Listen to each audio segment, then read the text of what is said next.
Sonia Dridi, vous êtes donc à Washington. L'information de cette soirée, c'est Donald Trump qui dit vouloir être d'accord pour parler aux Iraniens.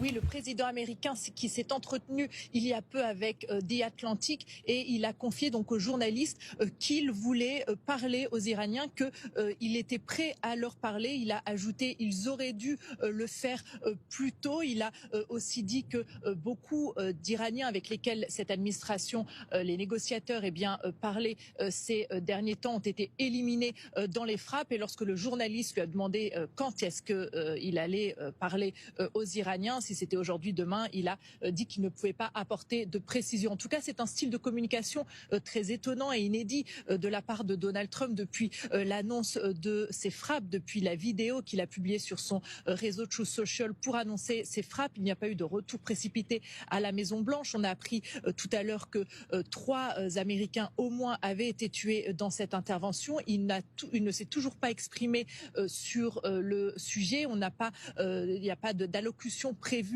pour l'instant selon la Maison-Blanche et à la place, Donald Trump s'adresse à des journalistes américains au téléphone.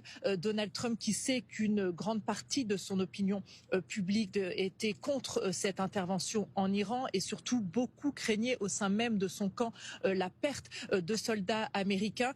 Donc cette administration doit en train de travailler sur la prochaine étape, la communication aux Américains après cette annonce de la mort d'au moins 3 soldats parce que c'est un moment compliqué pour cette administration. On sait même qu'au sein de cette administration, des conseillers de Donald Trump avaient montré leur scepticisme pour une intervention, notamment parce qu'ils craignaient des pertes américaines.